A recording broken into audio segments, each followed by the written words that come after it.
nó chỉ lưu thao chỉ kể lưu cùng lo lưu cùng ra lưu cùng nhau quân này những cái tiền lưu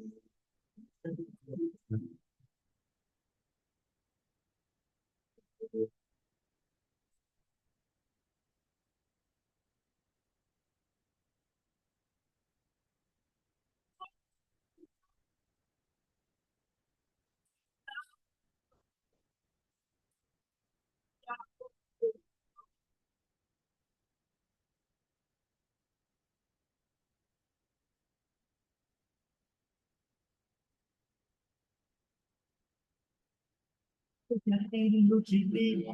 nên gió tin nên cha vì con ra nên của Chúa khi ta lúc ta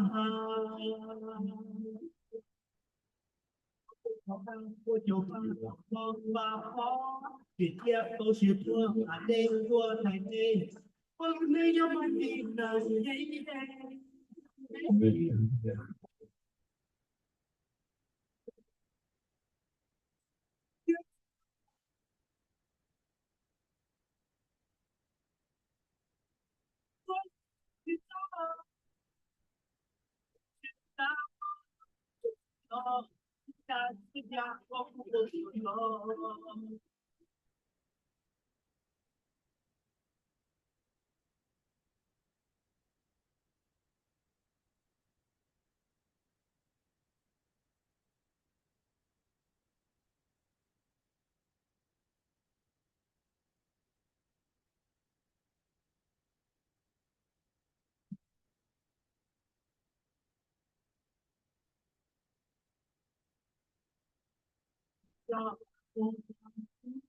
mình đâu mình ca tan ăn ra con tu phu ha mình có thể có nhau rồi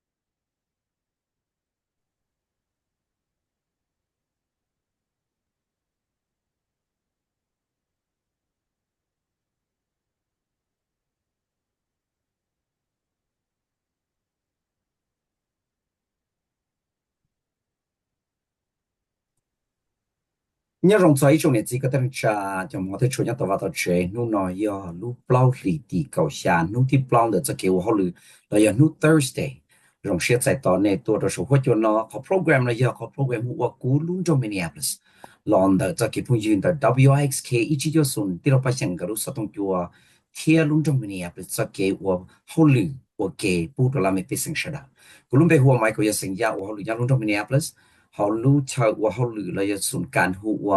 neighborhood and community relations department cũng như tôi sẽ bây giờ muốn lo giá là các mình ta karan họ cũng department rong xe tại tận này tôi cho số hội cho này chỉ có tên cha cho này tôi cho cháu bé là long cho cái sự thản chế thì nhớ thì cho nó là nhớ họ từ đi xí rong xe tại tận này chúa lên cho tôi chơi cho nhớ tao họ lử tao tao trả chế tôi mua họ lử là cho nhớ tao vào tao chơi rong xe tại tận này nu nó nu nó bé sự thả ở bé họ chân chân hàng thì是lu họ骗nu nó chỉ cho hai tiệt có giờ thay tu đã có trí năng là do có thay rồi có yếu và yếu trí còn nói nhau luôn trong Minneapolis cho kế ba chuyện này chỉ cái tiếng chắc khi thì ông linh đạo thay rồi có yếu và yếu trí là do có thay tu đã có trí năng do tu yếu và yếu trí và yếu tăng yếu tu này chứ có cho kế yếu và yếu trí này trong nhà theo linh đạo cho có yếu chủ bao thì yếu chủ ba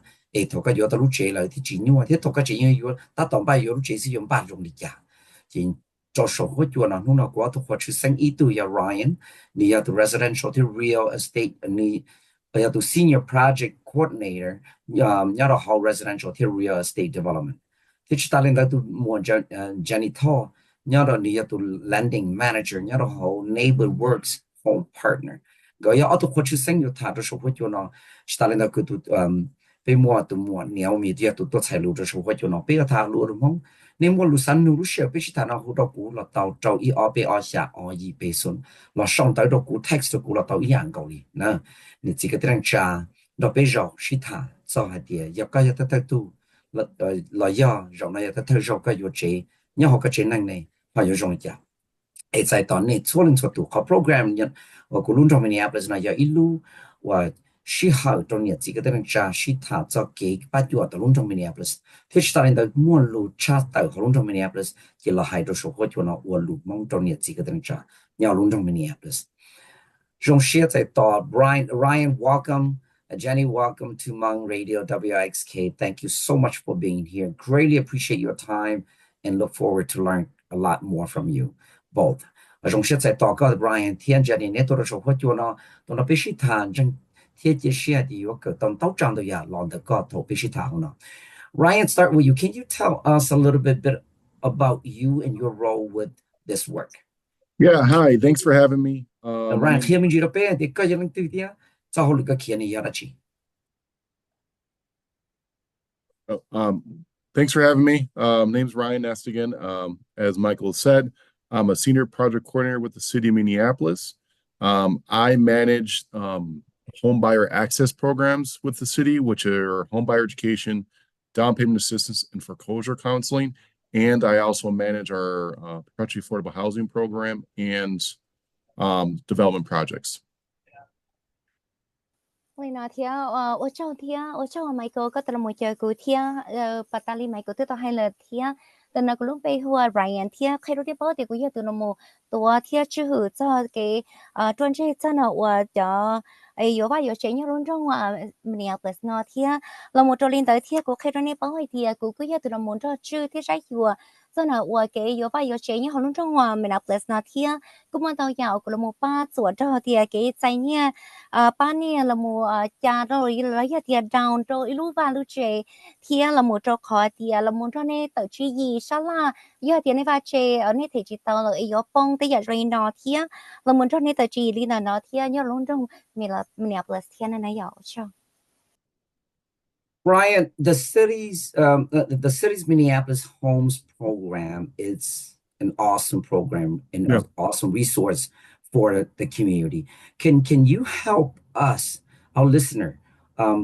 talk through how this program actually works? So the little Minneapolis call home programs, no, you call cái bắt cho dòng hành tàu bị trồng năng sở đầu nhau trong Minneapolis thì bị trồng không sở đầu các bắt thả sẽ hộp bồn còn giờ mình chỉ hay thì có program này cái bắt cho nó nữ dòng đi trả thì nữ bắt tàu đi trả thì thế này. Yeah, so Minneapolis Homes is kind of an umbrella term that we want to apply to it. Through that bigger program name, we have 3 tiers of support. There is our access part, which is our down payment assistance program, our home buyer education and financial counseling. There's our create process, which is our development assistance program, which we work with developers in the city or nonprofits to rehab or build new construction homes within the city of Minneapolis. And then there's our sustain part, which is our for current homeowners that is focused on home improvement, which is like taking care of deferred maintenance or emergency repairs, and our foreclosure counseling. That's really focused on keeping people in their home for residents in the city. 我哩那天还真的我被在给把酒天被老公个，我被我好累好lon中Minneapolis 那么，有了么还真的我把这样好lon中Minneapolis 那么，你中一路高，了么中但他被在给把酒我被摸呀被lon中那那样，第二一在给把酒被摸呀好那点，开到那包点，要摸点被个准的嘛ถ้าก็ตัวที่อีเนอโอ้ยเดียเก๋ป้าเกี่ยวเนี่ยไปลงตรงน่ะมากูย่อปะตากูติดต่อให้ดูเลยที่ให้เธอว่าเก๋ใจเนี่ยละโมจารู้ว่ารู้เชดาวน์เพย์เมนต์เลยเธอเนี่ยจึงไปลิจาที่ลิต่อใจจะเก๋ป้าเนอะเลยกวนนี่นะละป้านี่จังจะรู้เชโลเลยนี่ซาละโมเกิดจะเก๋ย่อว่าย่อเชจะหน่อยเลยที่เก๋เทียสิ่งเทียตัวอย่างจะหน่อยคนเนาะเลยให้เดียย่อป้านี่ละโมเตอจีวันเตอละโมย่อว่าย่อเชให้ย่อไปลงตรงน่ะอย่า có chỗ thì nó này chị cũng khi đó này bao nhiêu nhớ biết lúc trong Minneapolis nó nếu cô mua thì giờ của giờ thì bao đồ biết cái công tiền cho đồ cho nên của vào ở chế luôn cho nên của kho vào kho chế thì lấy cho la lụa lấy cho thì cho công hậu như nào private là một bao kho vào kho chế rehab luôn lấy cho thì ta có chỉ trả cho ba chị nó đua nhớ biết lúc trong Minneapolis này đây nhở là một chỗที่เป็นnó bao cái bãi chỗ giờ cóสิ่งที่กูคิดว่านี่bao giờ có chỗ nó giờจะcái bãi chỗ nó giờ chỉสิ่งgiờ cho nênว่าmua vào mua chơiว่าแล้วรู้ว่ารู้chơi như họ luôn đông Minneapolis nó còn là nó thì là cứ giống với có nhiều là giờ thì giờ ba ý có nhiều cho chữ ba chữ chơi là một chỉ trà là giờ kho đua là lúc ba lúc chơi thì giờ chia như họ lúc chơi này như họ luôn đông Minneapolis nó thì là một ba đi tờ chỉ gì ở giờ thì nên lúc ba chơi giờ phong thì giờ cái như chia lỏng lô thì giờ riêng nó là nó lò vì lúc học kia thì thiên nhá nó khó công cả nó chỉ giờ khó giờ là một ba cho nên gì lấy giờ thì là mấy cáiสิ่งส่วนนี้จะตัวก็ชอบปงว่าปงเจก็แล้วมั่วว่ามั่วเจnhá họ luôn trong nó nè. Ryan, regarding access to home buyer support, help us understand what funding programs are there that people can take advantage of. 还做给把就操到cho nhiều chỉ có thể trả ở yếu chế nó ấy còn lợi thế bao một chia cái bắt chuẩn nó, bởi vì cho nhiều program là cái bắt chuẩn đó nếu mua trong nhiều chỉ có thể trả rồi bây giờ nó do dùng để trả thấp hết vậy. Yeah, so first is our Minneapolis Homes Access Down Payment Assistance Program, which is our down payment assistance program for people that are looking to buy a home within the city of Minneapolis, which is actually administered by Janny's organization, NeighborWorks Home Partners, and Build Wealth. That program provides up to $20,000 in down payment assistance. That assistance is a 0% 30-year deferred mortgage that is with no payments, that is providing assistance to buy a home within the city for homeowners that are below 80% area median income. We also fund a program through the City of WIXK Community Land Trust, which is called our Homebuyer Initiative Program. That provides up to $70,000 in assistance to homeowners for current renters to buy a home on the market within the city. And in turn, that home is enrolled into the land trust program. We also do homebuyer education and financial wellness, which gets you ready for buying a home, because that most important part is having that knowledge initially to be ready to buy a home. Ôi nó thì hay cho nó cái ba chiều ở giờ thơ này cho cái giờ vậy giờ chuyện như là bên trong Minneapolis mà mình nào nãy giờ chia sẻ chapter biết cho cái ba chiều như là trong Minneapolis nó có mua khó cái là một giải nhia là giờ thì tàu giải khó nhia là một bao này chàng và chàng chuyện như là trong Minneapolis nó là giờ thì họ access down payment program ở bên đó hay nó thì chúa giờ này giờ vậy giờ chuyện như là bên trong Minneapolis nó xưa này đấy giờ thì họ nói chia sẻ như là đầu Janny đỡ khó công cả là giờ thì là cho cái ba chiều là giờ nữa cho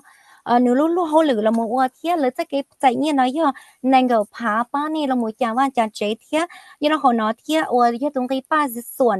นั่นน่ะไอ้เราอยู่มั่วคนนึงกับพานะจากมุโรริเตอร์ไปเจอจงแต่แน่นอนคนนั้นก็ยอดเดียของตีบ้างตีเจแล้วยอด mortgage ที่ all นั่นน่ะจะคนนั้นเจนี่จีตายเทนู่นเทงตีแล้วยอดอยู่ว่าลีเทลีนั่นน่ะยอดเจจัวยอดเดียฝั่งดาวยีเจียวฝั่งปัวโอนยอดเราหัวลูกเจเนาะแล้วยอดเดียยอดเขาเป็นรุ่นรุ่นมันแอบเลยนะซึ่งนั่นน่ะยอดเคยโดนในปอลินเดอร์เทีย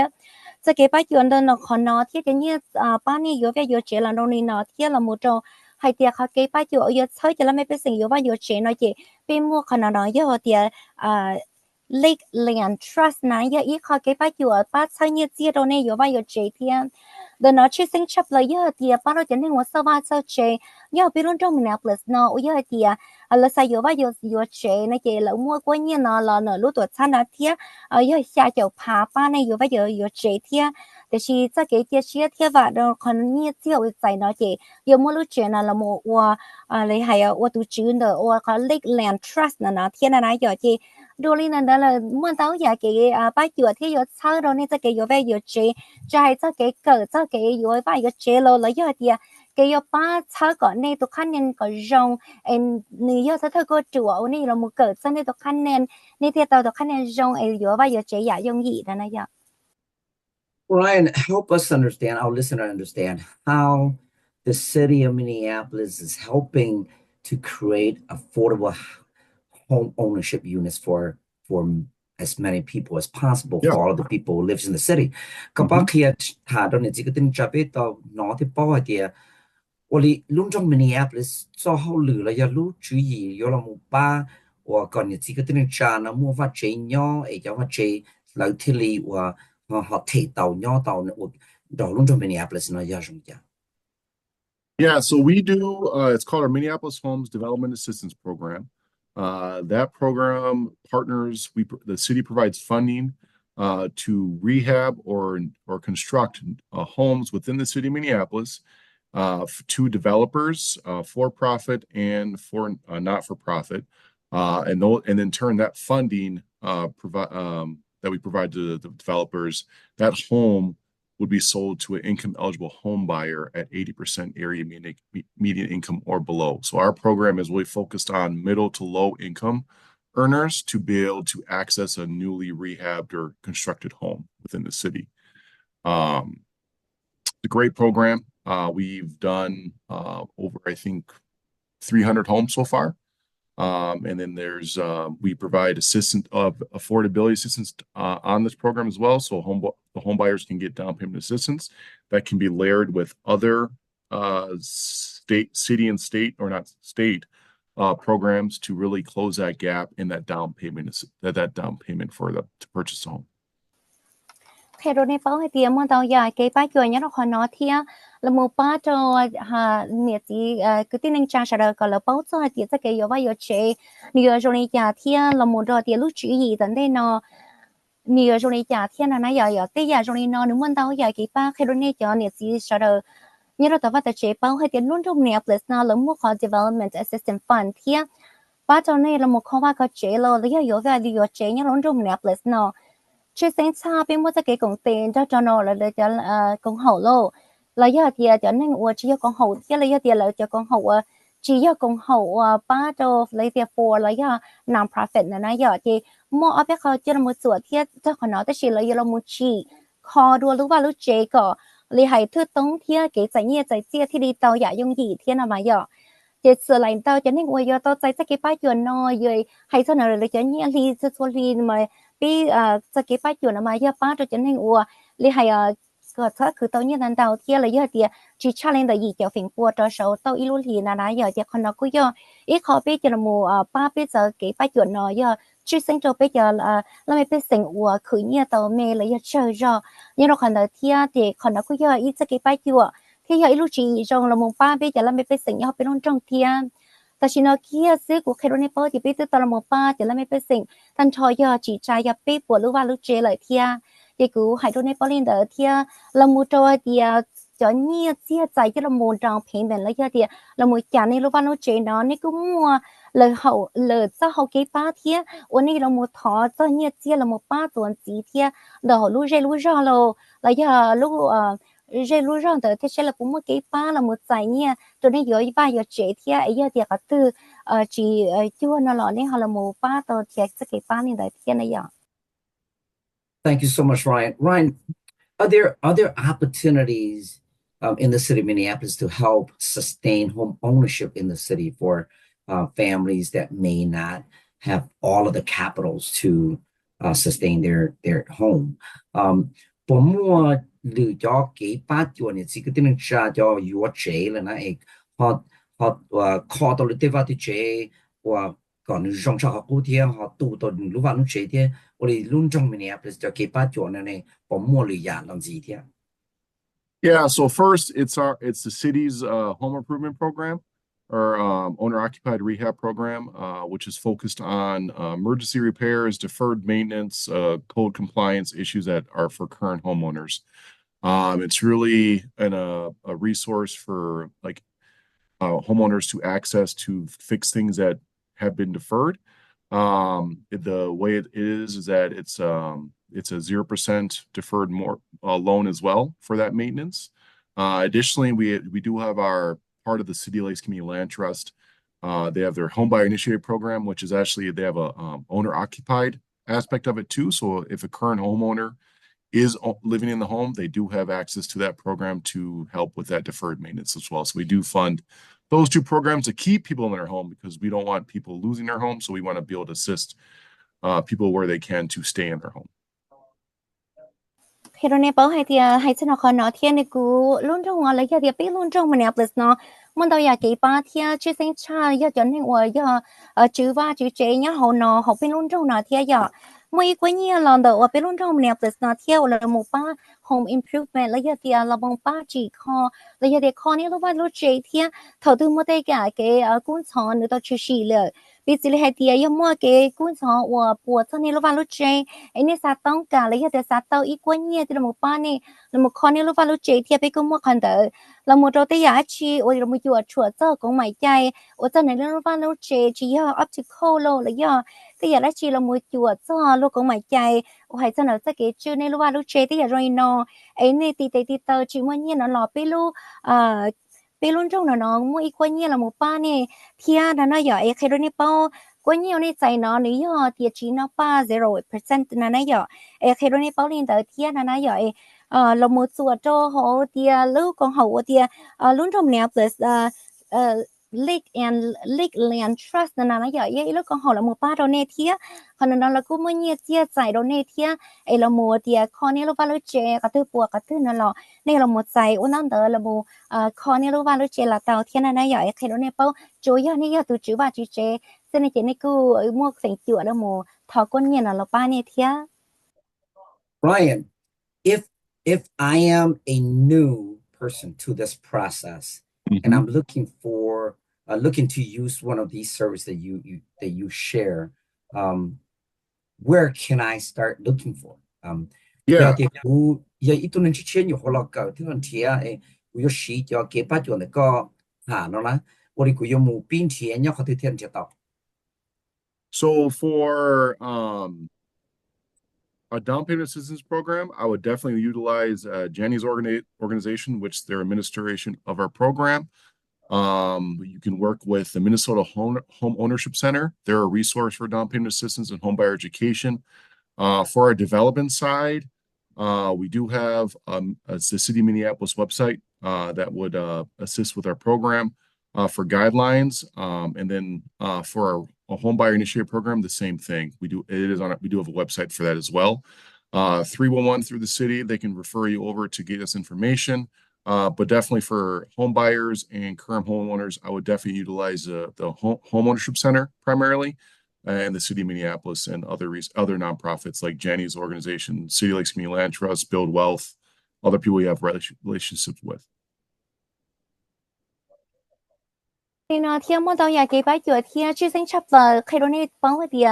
cho nên ngồi xa yếu và yếu chế nhau bên luôn trong nó là giờ tiền cho chứ và chứ chế nhau bên luôn trong nó một tàu nhà cái ba theo khi đó này bóng tiền trái này cứ yếu ít lúc còn hộ là một ba đó cho nhà chỉ biết sinh cho là một yếu và yếu chế theo chưa sinh chấp là biết xí là một bên tên đóng tờ theo là một tiền yếu thơ cơ chủ yếu là một giải nhẹ giải tiền nhau luôn trong nó theo là một chỗ tiền muốn tàu nhà trả Minnesota Home Ownership Education lấy giờ tiền là cái bãi chuột cho nên chỉ nhớ lúc sinh Minnesota nó mà một giải nhẹ cỡ cho tiền cái yếu và yếu chế lên nhà lấy giờ tiền yếu là một tàu bao cho chết sinh nó hay cho nên cái yếu và yếu chế là tàu thiệt là một chỗ tiền giờ tiền này sao là một chỉ cha lấy giờ tiền sao một ôi lúc chế lo lấy giờ tiền là ba này khó và có chế để rồi nên nó là nên một sai tàu biết họ sẽ đi Minneapolis lúc website là tàu thiệt nếu muốn tàu giả trả yếu thiệt cho hay thì bây giờ công cả nếu ba tàu này đi trả là một chỗ nó thiệt là một chỗ tiền nên cái một chỗ là tàu thiệt giờ thì nên hoàn tàu bây ý là tàu thiệt lúc sẽ đi lấy thì lúc trong nó là giờ thì lúc rồi nó là cô mua sân tàu giả cái ba thiệt là cô giờ là một kia này thì giờ cái ba giờ họ tư thiệt này giờ khu tàu lên tư thiệt hay cho cái giờ bây giờ chế lo thì giờ rồi nó là một khi nó này bao thiệt Janny cô giờ ít nên bây giờ là một xí thiệt này bao tàu giả cho nó nó thiệt là một chỗ để City Lake Land Trust ya muốn tàu giả còn hậu giờ là một ba này hay cho nó cái giờ bây giờ chế. Thank you so much, Ryan, and greatly appreciate the work that you and all of your team, your colleagues are doing for all of our residents. We're going to take a short break. We'll come back. We'll go with our second guest, Janny Thao. She's with NeighborWorks Home Partners. So don't go away.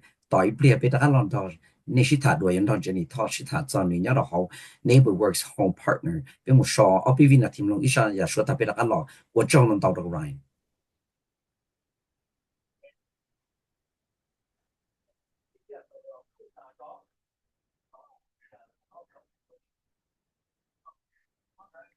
Hey Ryan, I'm not sure if you got my message, but can you confirm if you guys still have funds available with Build Wealth? Yeah, we're in the process of amending them right now. So we're coming right back. You guys have your mic on.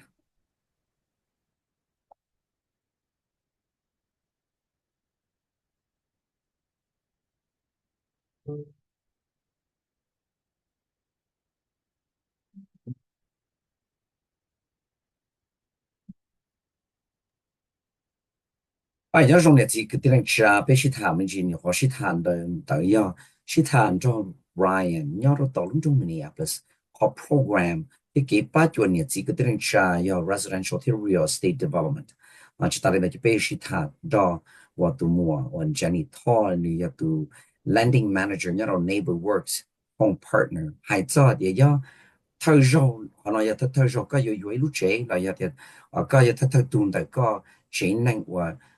yo ilu valu china ke pa chua nya long trong Minneapolis pa to ko jong ya e pe shi tan zi jo to mo Janny Thao và rong shen ni这个等cha呢都那边要说会就那是他天我摸着路到龙trong Minneapolis ke pa chua ne 这个等cha里家中那是的摸路而且路到古时当到古州一二北二下二一北送了到呢但是呢但是呢到因此呢嘛到他应该都他今呢嘛到了到周末当然去古嘛摸so tông thế rồi cái yếu tố to đâu Janny thế cái yếu tố to rồi cái trong cái này Janny chỉ có từng chào welcome to Janny Thao thank you so much for being with us please tell us a little bit about yourself and NeighborWorks home partner nhớ rằng tụi bọn Janny thả cho bên gì cho này các tụi khen thế hay thì có lu lu hậu lử hay cho NeighborWorks home partner nó này họ đã chỉ thế có họ đã chỉ giờ thì có hai tàu mong chữ hai mong sĩ thay giờ tụi chạy lù là tàu anh đấy giờ ini tụi chạy lù gì mà tụi chạy lù là tàu phát triển Hi, chào. Thank you for having me here, Michael. Có hay luôn mũi, có hay luôn Mika. okay So hopefully that's okay. Naomi, feel free to jump in if you feel like I'm not pronouncing anything correctly. So,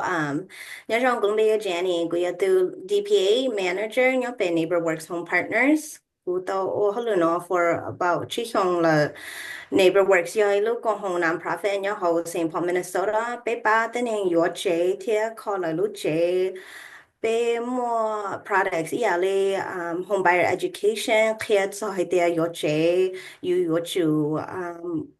Munji bank or loan officer cho nên giải nghĩa cho you get approved bé mua cho programs that buy you call you lúc chế you chế ta để Thailand you lúc chế need to update good look kitchen la call bé mua cho programs more than the as well as each cho new programs bé là mua each cho programs what they call manufactured home and we will have a first mortgage loan on high mobile homes. Yeah. So we're going to have some new programs coming out in the summer.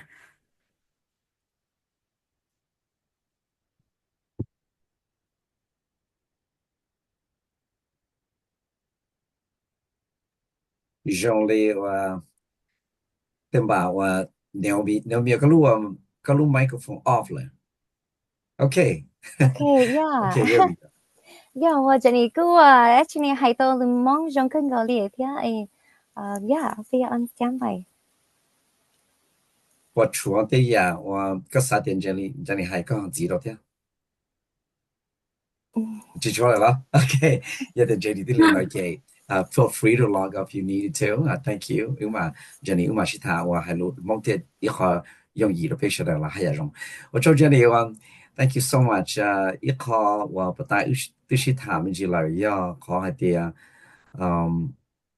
但比得刚 backtrack 你去的但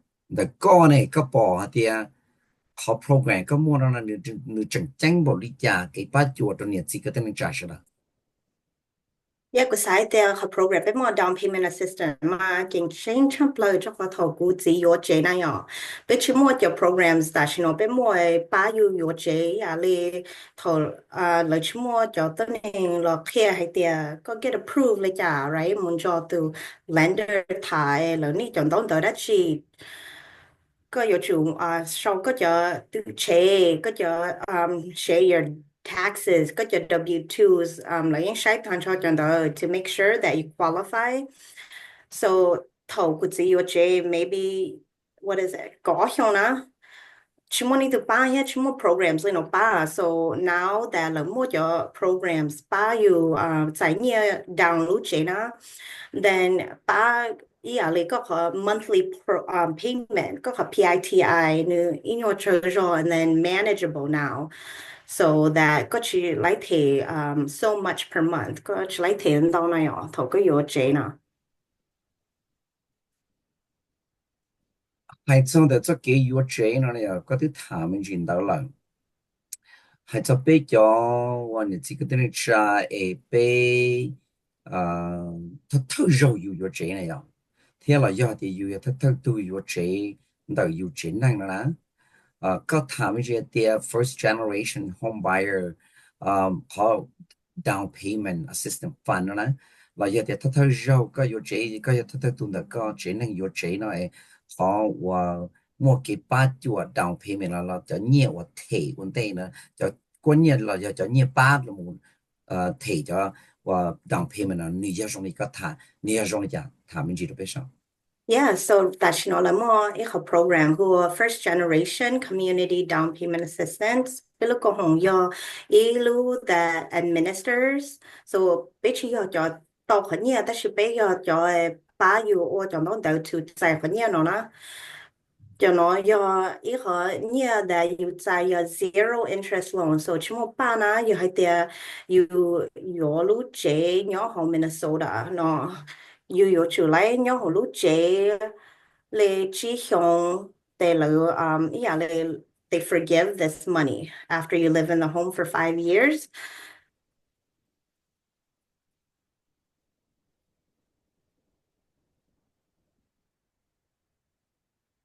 Yeah, có yếu chủ yếu thơ thơ yeah đây là thơ thơ tuổi yếu chế hậu có lu chế hình này first generation home buyer. So they define it as first,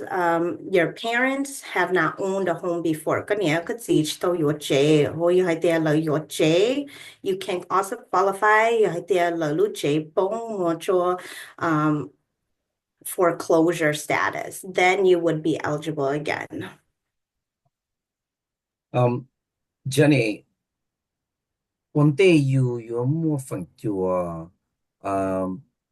thọ sẽ有本来就念了叫了八有天的有这有的那样，有要他都好有钱能那么有呢。我领导叫我有要出老路米家的 eligibility requirements 那要叫的，个要出摸天个要出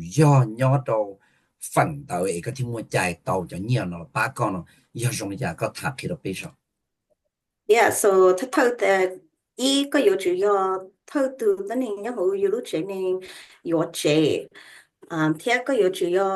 nhớ hữu lúc sinh Minnesota. So one, you have to be a first generation home buyer. Two, you must be a current resident of Minnesota. So if you are first generation and có nghĩa cái gì owned a home before or là you tàu chế before in a different country or là một chế that they own say in law or Thái Tế, you would not be eligible. And you chủ một cỡ lợi đại class là của home stretch. So you have to complete Homestretch or Lushi framework. That is the online version of like a home buyer education. On there, go you to apply for the first generation down payment assistance. It's upon you first generation home buyers down payment assistance and it's upon you you have to do that you train and you are và you train là ba là mua cho you một thọ sẽ bắt đầu làm ba you thể 头有 down payment 的，我领导你不mua的，你mua一块的，比这的，一想呢有的有半年有主我到年报里拿了的，一叫爬是不，了一波爬是不，你不mua的，个到差，然后你差，个我后来到你差到差了，就这个八磅，那要得该主造。我一想那个做早都累的时候，到某领导爬起来，这里八个包呢，你好 income limit 我要的你好的，我当年这点到呢也容易讲。Yeah, hay dia kanya holo 11 County Metro. So Anoka, Carver, Chisago, Dakota, Hennepin, Isanti, Ramsey, Scott, Sherburne, Washington, and Wright. Also Minneapolis included, right?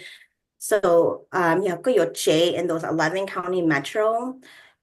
Go ho go or to hyung. So whoever go your change or whether it could be a company or go to Z or go to do whoever your is on go alone. 在念着 your income or 个 total 有主一波能够包接二波，差领导得个去 qualify for 11 county metro。不错，实到第一部能够 block 啊，第二部的这些考我，个我到出来也做领导是也得个我差很多了，也个去莫分脚啊，去 qualify 了也得去莫，对嘛个去莫分脚到叫年班能了，那么样。有吗？还做半年班 down payment 那呢assistant program 那呢，你个他们这些也得过了，也得都能啥药了，每都能啥药叫你真弄来了的，古鸟的好哇。叫 qualification 那古鸟好，他就拿了个啥药钱了，古药你家古天 apply 到了，有天抓东北木逃到半年了，啥的弄到木到，还是逃半年了有了家。Yeah, so yeah, they got apply to first generation, then more everything online, so go your chumu like a website which is firstgendpa.org. And on they go more apply though, make sure go look home stretch law she framework that on they go more apply. Yeah, they go to go to home though, they go apply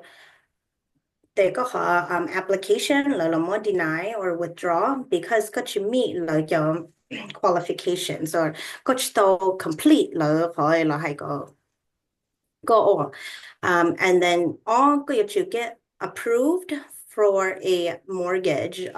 from a lender. Yeah, like mo tại nhà bề bank, a broker, or wherever could choose to go get a loan from for your home. And finally, go more apply on their website. So it's just make sure you have your home buyer education,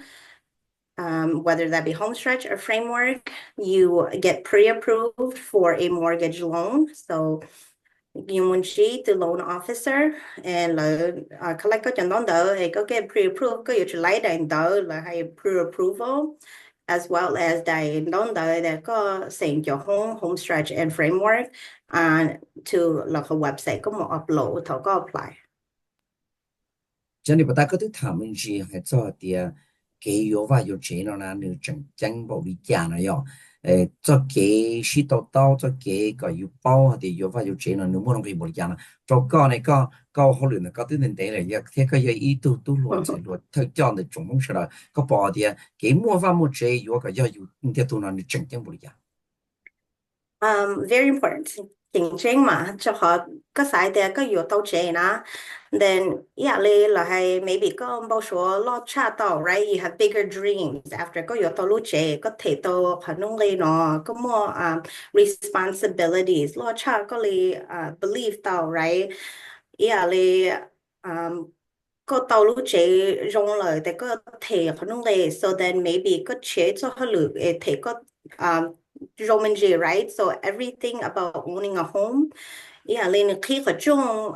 gives you opportunities to do more things in your life. And I want people to know that when they purchase a home like that, it doesn't have to be hard as long as they choose the right people on their team. You choose side, you ba you thầu you Jana yo, ba care you mama care go you tao hay there thầu you sign your don chọn tốn đợi là mỗi cho you sign về closing nó như thay ra cho loan này để you kỹ như để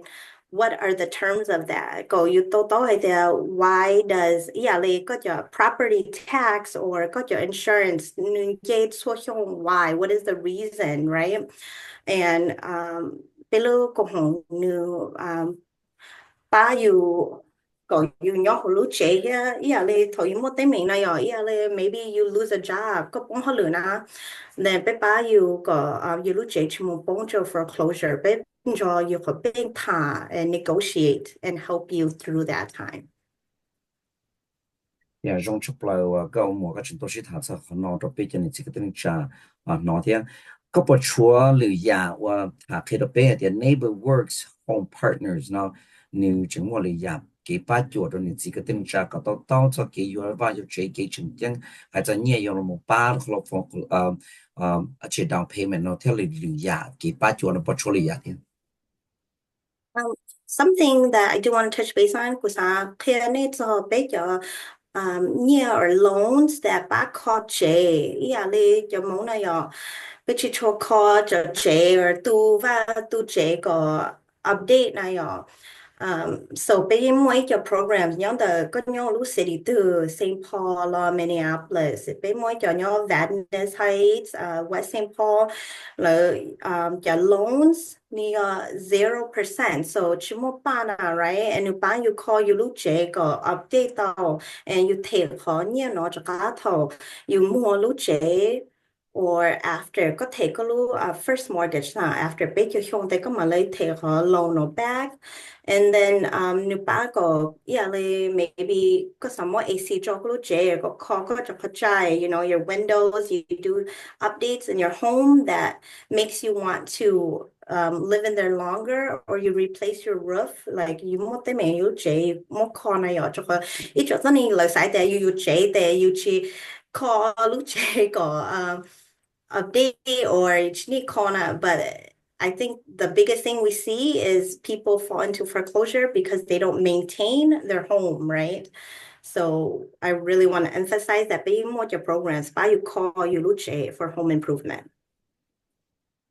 我这不讲你我个整我叫路那贴着你这个等着被说到贴大概是他的结果嘛我sai在email都个把啥叫program called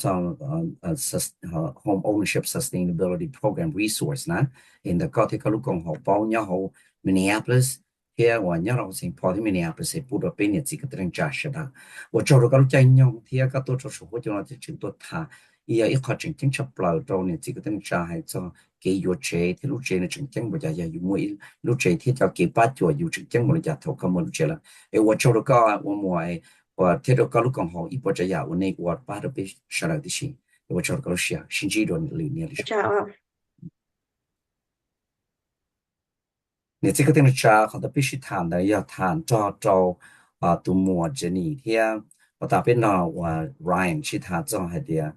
给有话有chế nhau đó hậu lu trong Minneapolis nó thì lựa khó nên rong giá thế nên họ cho cái bát chuột trong này chỉ có thể trả và có giấy thun họ ổn này là do ta theo rong cái sản chế là do thì cái ta theo tuần này có chế này có yếu và yếu chế nó cái bát chuột nhau thì và trong đó này cho phong yêu sau đó và tôi số hội chuột là bé sọ bé viên thì bé đã khá là sĩ thà của yếu mua ít cho lũ chặt từ luôn trong Minneapolis thà khiên này chỉ có thể trả bé sau đó sẽ được mang vào thì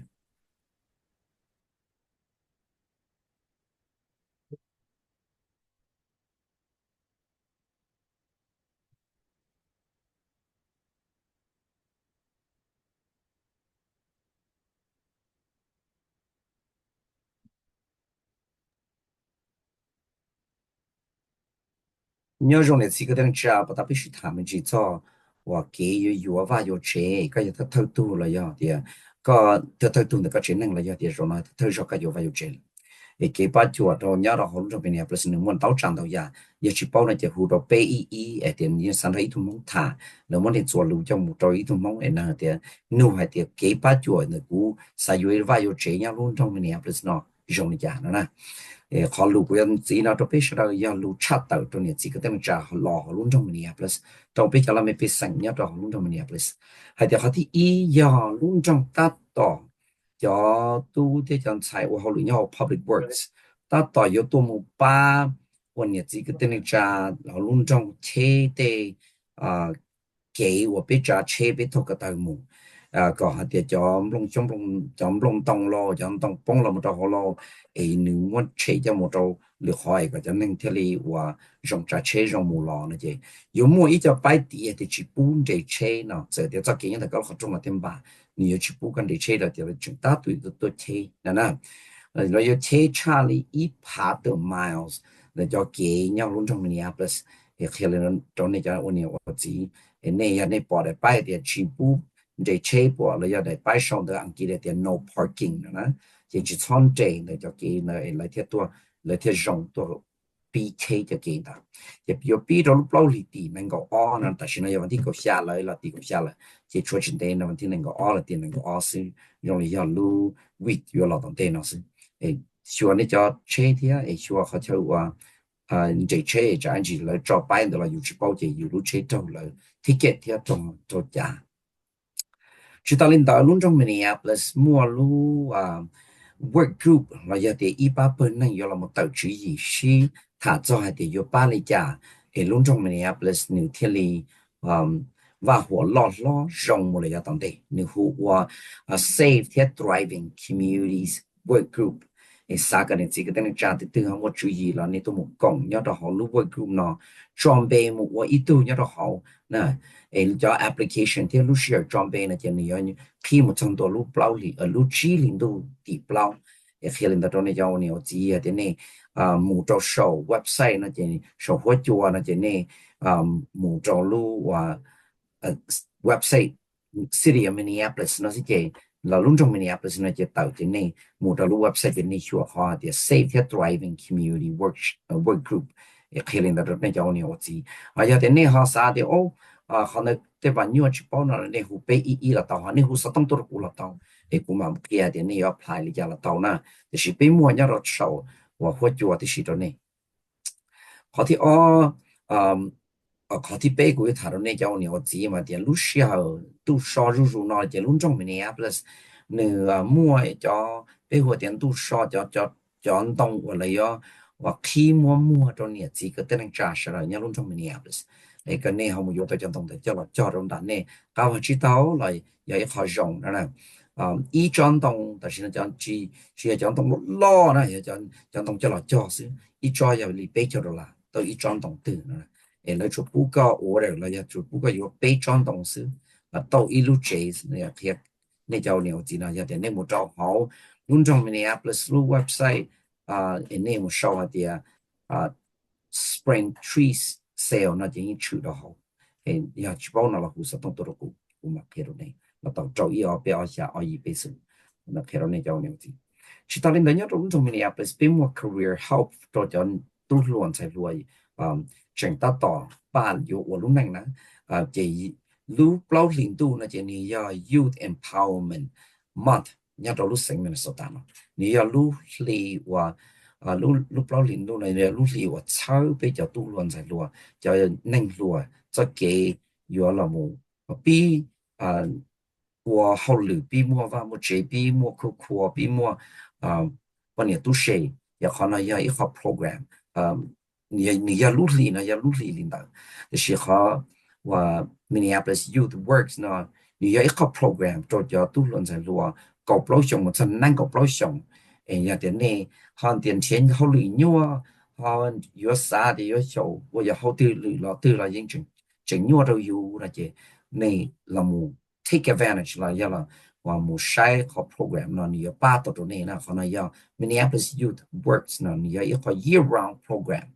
就搞你用个不上，就能够不上，你就你我知，睇下到呢有啲你冇都冇記起啦，啊你就都要見你攞啦，嗱啦冇到 City Minneapolis，Lua page，咁我做個 link was City Youth Works page 啦，冇一代 form interest form。冇裝備到的 interest form，可能有一個 program 有了八到呢，那你摸 Minneapolis employment 啲 opportunity guide for youth 啦，人哋要倫敦 Minneapolis 嘅就係要開嚟咋，要把我開個一個做入嘅，嗰啲你把到個倫敦執嘅，我好嚟執嘅，我呢我接執嘅，我話我這我倫敦嘅嘢當地呢，開嚟到啲叫都亂晒落天嘅自己啲人揸住，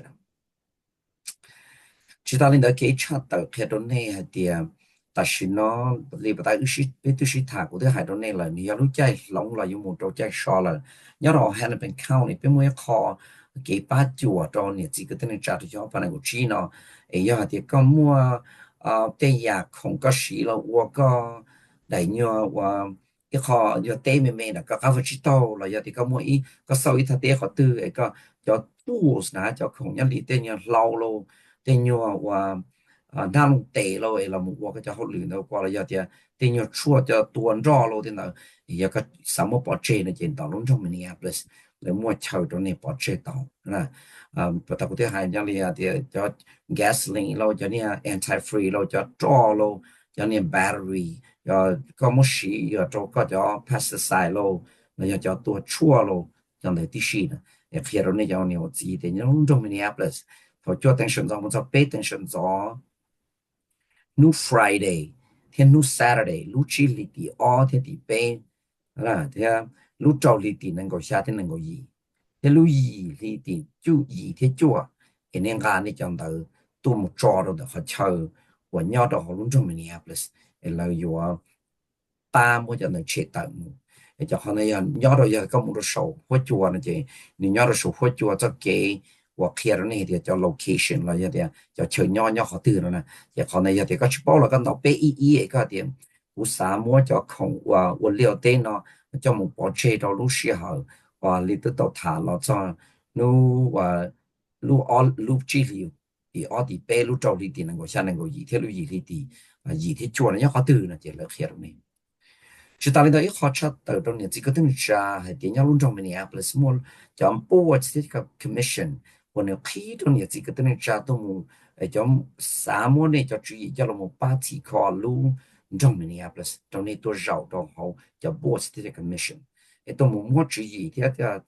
开点那啥报道里点，论中 Minneapolis 呢有几块铁容易铁道，铁论中 Minneapolis 呢铁容，那就可能有一块。给我mua nhau chọn board thì cho commission họ luôn trong Minneapolis. Bây mua họ nhu cầu cho nên chọn đó là application là chọn đó giờ là mua ít tu và khả năng các bạn là giờ là ít tu tiếp sản là giờ ít tu năng nhon được ba phần năng và cho board thì commission giờ là một cái gì cho cái mua chú ý đó là chú là dùng giá bông cho lúc lâu đi tiền năng cao để khi lên đó nên cho nhiều gì đó chỉ tao lên đó xong ở bên của chị nó lúc xưa bắt đầu thứ hai là hay cho và lúc giờ有的烧电用空气中被我的 waste collection 那样的空气中去洗了有nhà里就就弄动咯，就要震动咩咯，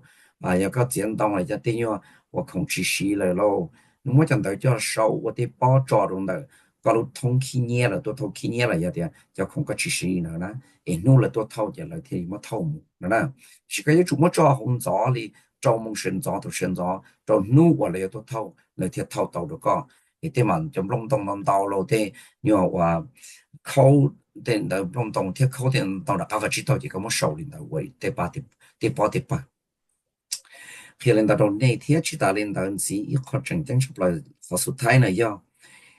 lu chuột lu yi li ti cầu i nhau trò da long trong Minneapolis nu pe yo mo lu wa trans equity summit là do i lu công cheng lo là một thả cho cái ba chuột cho trong năng của này trans nữa là do thì lúc công tranh nó của trans equity summit nhớ đó lúc lúc Monday lúc cầu lúc gì liu thì cầu y nè nhớ đó tao và make Namara Alumni Center họ nó khi đó này thì lúc trans equity summit như nhớ đó tao thì tôi kia choนี่จะมีตู้มีหน่วยว่าจะเล่าเขาหมู่ฝั่งดินดาhọ là giờ thì cái ít tu lôi tuần sai lúa có một phần nên là cái họ lúc trans communityนี่giờ ít lúc summit là giờ ít lúc công tranh ba chỗ mua cái kia thì có ba cái giá có mua cái và测试的价个体力是你share lúc share cái sao cái ba chỗ là mà nếu mua breakout session thì是 breakout session 那么有点mua fight 了，冇是他的注意的有ba个价，你估摸好像nhớ đó lúc công trình nó hay cho tiền hậu lửa này họ dùng chơi giá cái ba chỗ đấy tụ kinh cái yêu họ cho nhiều share xong xong cho share này rộng giá 你这个等于查你没找到你路 Canada 路 Monday 路伊里地高一你要找小拍那个去那叫City Minneapolis 路 Trans Equity Summit 好像好个努那个乱子呢，他们路查到的呢，这个等查呢，到时候做呢，个那些人之间呢，俺家让，他我找呢，他就叫浪浪当到着了，一路里的努 Thursday 第一，那路 week 第一天路 week 第八，努 Thursday，头二等么才八等啊，古多的时候就那多，他这给八叫呢，这个定，那么不是要弄成 Minneapolis，浪大家那住了，容易家庭去他们就查到叫我们要出席到龙庄Minneapolis 了，我八月的那几个等你查，一套个那小人之间那反正从古龙北我买过一生呀，啥东西都要周一二八二下，二一北送周一二八二下，二一北送，莫来去那就胡多古贵都是就比较蒙不了，呀啦，看明天个人好古路送干了古路 department。哎呀，你莫给你写，只还做给有话有这里不大不是他，只还做叫古查的都内呢，给那个还好糊，给到偷起捏咯，都讲死咯。给烂路咯，给跟到咯，给我莫给跑西咯，这给那个好湖的是要弄这么年不是？哎，湖都开了古也得你去莫考头，哎，那问题知道这给罢了，你去帮问题那就古了古，哎，古这去帮了古嘛，莫叫路那叫路叫问题给罢好，别莫等到路送干就我路好路要弄这么年不是？哎，可是好的呀，好八九年到就有八年，这里内路线长的八个到那里这里咋讲？那种甚至呢，我了解我地不意识到里面里绕，他个是人之间的那种实际的。